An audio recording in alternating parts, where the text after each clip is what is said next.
as we speak, massive excitement there, and those are the visuals right now of Prime Minister with the ISRO chairman and hailing the entire team for the success of Chandrayaan-3. इस project से जुड़े हुए तमाम वैज्ञानिकों के बीच प्रधानमंत्री नरेंद्र मोदी और जिस बात का जिक्र प्रधानमंत्री कर रहे थे कि उनका मन अभी सिर्फ और सिर्फ उन वैज्ञानिकों के बीच जाना है, उनसे मुलाकात करने का है, तो वो घड़ी आ गई है जब प्रधानमंत्री उन तमाम वैज्ञानिकों के बीच मौजूद हैं और फूलों का गुलदस्ता देकर इसरो के जो प्रमुख हैं डॉक्टर एस सोमनाथ, उन्होंने स्वागत किया प्रधानमंत्री का और वो आइसट्रैक में प्रधानमंत्री पहुंच चुके हैं। आइसट्रैक के तमाम वैज्ञानिक जो इस मिशन से जुड़े हुए थे और साथ साथ इसरो के कुछ पूर्व प्रमुख भी इस दौरान मैं देख पा रहा हूं कि सब मौजूद हैं और प्रधानमंत्री बधाइयां देते हुए डॉक्टर एस सोमनाथ को और तमाम वैज्ञानिकों को भी।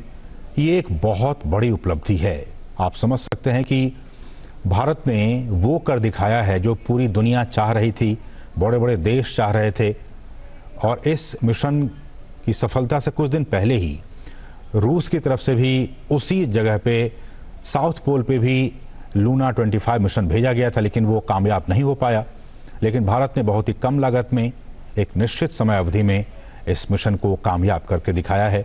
और हम जानते हैं कि जब हमारा चंद्रयान 3 मिशन कामयाब हो रहा था उस वक्त प्रधानमंत्री जोहानिसबर्ग में थे और प्रधानमंत्री खुद भी वर्चुअली इस पूरे कार्यक्रम में शामिल हुए थे। उन्होंने उस वक्त भी वैज्ञानिकों को संबोधित किया था। और आज जबकि वो दक्षिण अफ्रीका में ब्रिक्स और ग्रीस की अपनी 2 देशों की सफल यात्रा के बाद जब पहुंचे तो बजाय दिल्ली आने के वो सीधे बेंगलुरु पहुंचे। बेंगलुरु में एयरपोर्ट पर उन्होंने वहां मौजूद हज़ारों की तादाद में लोगों को संबोधित किया। बहुत ही संक्षिप्त बातें उन्होंने वहां रखी। उन्होंने कहा कि मैं यहाँ अपनी बातें इसलिए ज़्यादा नहीं कहूँगा क्योंकि मेरा मन उन वैज्ञानिकों से मिलने के लिए आतुर हो रहा है। मैं वहाँ जाके उनसे मिलूँगा, उनसे बातें करूँगा, उनके अनुभवों को आत्मसात करूँगा, साझा करूँगा। और ये तस्वीरें प्रधानमंत्री की वो तस्वीरें जब तमाम वैज्ञानिकों के बीच इस वक्त प्रधानमंत्री मौजूद हैं। हम जानते हैं कि चंद्रयान 3 मिशन के जरिए भारत ने दुनिया में इतिहास रच दिया है और इस वक्त प्रधानमंत्री इसरो परिसर में स्थित जो टेलीमेट्री, ट्रैकिंग और कमांड नेटवर्क सेंटर है, इस वक्त प्रधानमंत्री वहां पे मौजूद हैं। हमारी सहयोगी आयशा लगातार ट्रैक कर रही हैं इस पूरे कार्यक्रम को। आयशा, मैं देख पा रहा हूं कि तमाम वैज्ञानिकों के बीच जो कि इस पूरे मिशन में लगे हुए थे उनके बीच प्रधानमंत्री हैं। उनके चेहरे पर काफ़ी खुशी और काफ़ी संतोष दिख रहा है और साथ ही साथ तमाम वैज्ञानिक भी काफ़ी खुश नजर आ रहे हैं अपने बीच पीएम को पाकर। जी हाँ, बिल्कुल। प्रधानमंत्री नरेंद्र मोदी ने जिस तरह से हमेशा से वैज्ञानिकों के हौसला अफजाई की है, उनका मनोबल बढ़ाया है, उसका जो नतीजा है वो प्रधानमंत्री के सामने उन्होंने पेश किया है। और चंद्रयान की सॉफ्ट लैंडिंग के जरिए उन्होंने साबित कर दिया कि देश के प्रधानमंत्री जब इस तरह से वैज्ञानिकों का हौसला या मनोबल बढ़ाते हैं तो किस तरह से वैज्ञानिक इस तरह के जो सॉफ्ट लैंडिंग जैसी कामयाबी के। और ये आयशा मैं देख पा रहा हूं कि ये जो प्रज्ञान रोवर है वो जिस ट्रैक के जरिए नीचे उतरा उसके बारे में भी इसरो के प्रमुख और जो सोलर पैनल्स है उनके बारे में समझा रहे हैं। जी जी, बिल्कुल। यही वो सबसे दिलचस्प मोड़ है इस पूरे मिशन का थीम। जब लैंडर विक्रम जब चांद की सतह पर उतरा और उसके 2.5 घंटे के बाद रोवर प्रज्ञान जो है इस रैंप से नीचे उतरता है और फिर चांद की सतह की सैर कर रहा है। देखिए, रोवर जो है इस समय चांद पर करीब 1 सेंटीमीटर प्रति सेकंड की रफ्तार से रेंगते हुए चल रहा है। ये मानकर ये कह सकते हैं कि उसकी जो धीमी चाल है वो करीब 500 मीटर तक चलेगा लैंडर के साथ संपर्क बना के रखते हुए।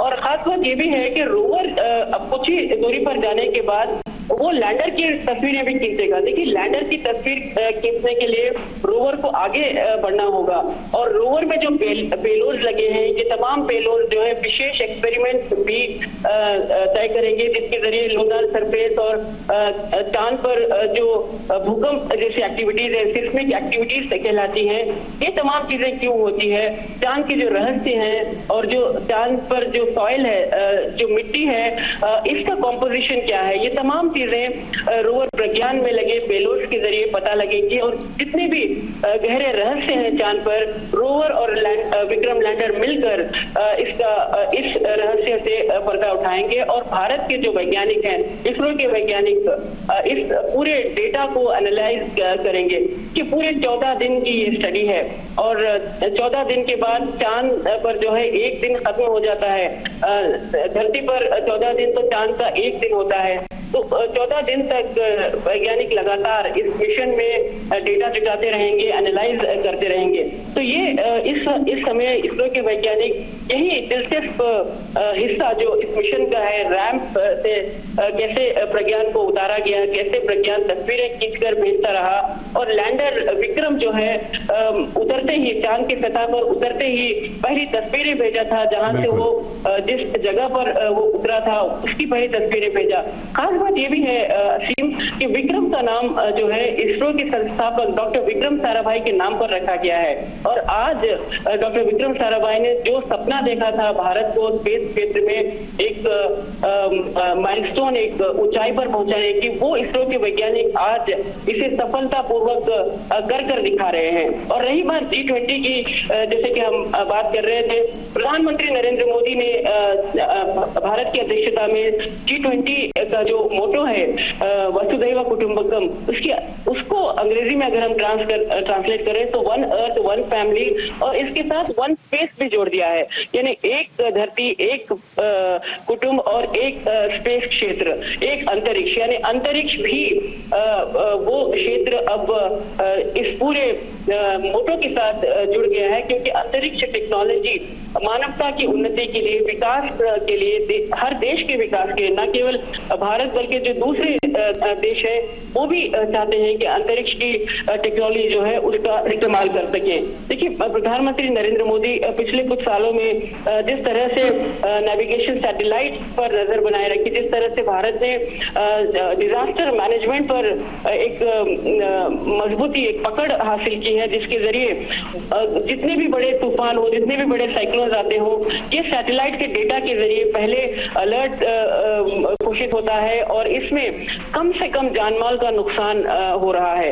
ये जो है पिछले 9 या 10 साल में हम अगर देखें तो इसरो ने इस टेक्नोलॉजी को, वेदर मॉनिटरिंग टेक्नोलॉजी और जो डिजास्टर वार्निंग की टेक्नोलॉजी है, इसको भरपूर डेवलप किया है, जो भारत ने दर्शाया है कि कैसे बिपरजॉय तूफान के दौरान भी कम से कम जानमाल का नुकसान हो, और टेक्नोलॉजी का इस्तेमाल करते हुए इस तरह के साइक्लोन, इस तरह के डिजास्टर से बचे। और ये जो टेलीमेडिसिन की बात कहें, टेली एजुकेशन की बात कहें, ये तमाम चीजें इस स्पेस टेक्नोलॉजी का नतीजा है। और एक के बाद एक जो सैटेलाइट भारत लॉन्च कर रहा है, उसके जरिए प्रधानमंत्री नरेंद्र मोदी विकास को जो दिशा देते हैं, उसमें भारत स्पेस टेक्नोलॉजी का भरपूर इस्तेमाल कर रहा है। बिल्कुल। ऐसे में आयशा, चंद्रयान 3 की सफलता के बाद जब इसरो प्रमुख उस दिन प्रेस को संबोधित भी कर रहे थे, उन्होंने कहा कि अब अगला मिशन हमारा जो सूर्य का है, आदित्य L1, उस पर काम करने का, और उसके बाद फिर हम दूसरे प्लैनेट जो है शुक्र ग्रह, उस पर भी जाएंगे। तो ये लगातार जो इसरो अपना कदम आगे बढ़ाते जा रहा है, उसमें प्रधानमंत्री का सपोर्ट, भारतीय लोगों का सपोर्ट और उनकी अपनी जो एक आत्मविश्वास है, वो लगातार इस दिशा में आगे बढ़ने के लिए भी उन्हें उत्साहित कर रहा है। जी हाँ, बिल्कुल। इसरो के पास एक के बाद एक मिशन तैयार हैं, और अब कुछ ही दिनों के बाद आदित्य मिशन लॉन्च होगा, और ये बहुत बड़ा मिशन है, क्योंकि इस मिशन के जरिए भी भारत उन तमाम क्षेत्र, उन तमाम इलाकों का जायजा लेगा सूरज के आसपास, और इसकी स्टडी करेगा, इसका अध्ययन करेगा। जो डेटा भारत जुटाएगा, ये भी सूरज के कई रहस्यों से पर्दा उठाएगा। और खास बात यह है कि गगनयान मिशन जो प्रधानमंत्री नरेंद्र मोदी के दिल के सबसे करीब है, गगनयान मिशन जो मानव मिशन है, मानव को स्पेस में भेजने का मिशन है, ये मिशन प्रधानमंत्री के लिए बहुत ही उनके दिल के करीब है। और प्रधानमंत्री नरेंद्र मोदी इस मिशन के लिए इसरो के वैज्ञानिकों को हमेशा प्रोत्साहित करते रहे हैं। और गगनयान मिशन हालांकि पूरी अपने ट्रैक पर चल रहा था, लेकिन कोविड के चलते कुछ हद तक इसकी डेडलाइन जो है उसे बदलनी पड़ी है। लेकिन इसरो के वैज्ञानिकों को इस बात का विश्वास है कि इसे अगले साल तक ये मिशन जो है ये भी तैयार हो जाएगा और भारत अपनी टेक्नोलॉजी का इस्तेमाल करते हुए, स्वदेशी टेक्नोलॉजी का इस्तेमाल करते हुए पहला भारतीय स्पेस में पहुंचेगा। देखिए, राकेश शर्मा जो है वो भारत के एस्ट्रोनॉट थे, लेकिन जो